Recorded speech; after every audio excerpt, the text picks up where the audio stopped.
If you grew up watching Batman, you might have fallen in love with Wayne Manor. But was this a real house? Hi everyone, Ken here. Welcome to This House. Today we are exploring the Braes. Make sure to hit that subscribe button so you never miss an exciting episode of This House. Our story starts with Herbert Lee Pratt. He was born into money as his father had founded the Astral Oil Company, which was later acquired by Standard Oil. The Pratts continued to work for Standard Oil's owner, John D. Rockefeller, throughout the years. Herbert made quite the impression on the executives and was named the president of the Standard Oil Company. With this title came immense wealth, so he naturally set out to build a mansion fit to impress. In 1902, Herbert and his wife Florence found an ideal lot on Long Island, New York, to build their dream house.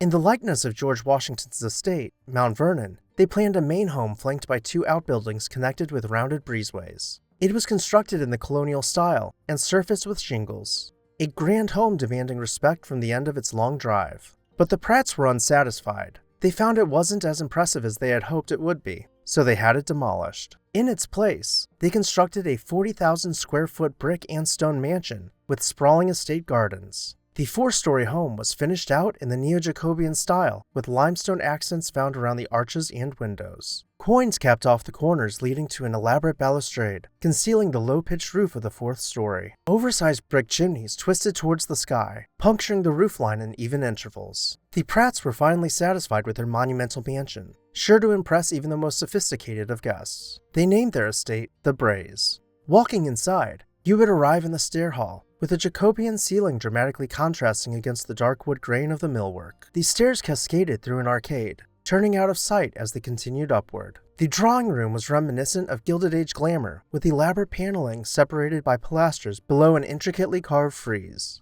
The coffered ceiling was ornamented with plaster leaves, twisting about in neat rows. In 1913, the dining room was reassembled inside the Braes. It had been salvaged from a 17th century building in England, which was planned for demolition. The wood relief work featured people and animals set against arches and vines with a crest protruding from the upper mantel. The family dining room was finished out in a complementary fashion, with board and batten wall treatments and a large, albeit simplified version of the same fireplace, found in the main dining room. The most well-known scandal to have taken place at the Braes was in 1930 during Prohibition. Herbert had purchased 240 cases of champagne and had hired smugglers to sneak it into his cellars. But he was caught. The champagne was seized by the authorities and the Pratts had to pay a fine of $16,000, or the modern-day equivalent of about $284,000. The Pratts enjoyed their home until Herbert's passing in 1945. In his will, he stipulated that the dining room was to be disassembled once more and donated to Amherst College, where it currently stands reassembled in the Mead Art Museum at Amherst. That same year, in 1945, the Board of Trustees at the Webb Institute purchased the Braes to use as their new campus, renaming it to Stevenson Taylor Hall. They added dormitories, a cafeteria, and a gymnasium to the former estate, but it would not gain international recognition for several more years until it appeared as the backdrop of Wayne Manor in the 1995 film Batman Forever. It was again used in the 1997 Batman and Robin movie.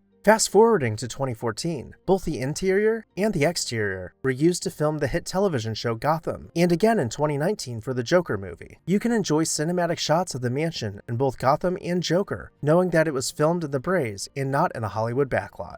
Which room was your favorite? Let me know down below in the comments section. And while you're there, make sure to hit that subscribe button so you never miss an exciting episode of This House. I would also like to take a moment to say a special thank you to our This House supporters whose names you can see on screen right now. If you would like to see your name on the screen, please consider joining our membership program today. I'll see you next time on This House.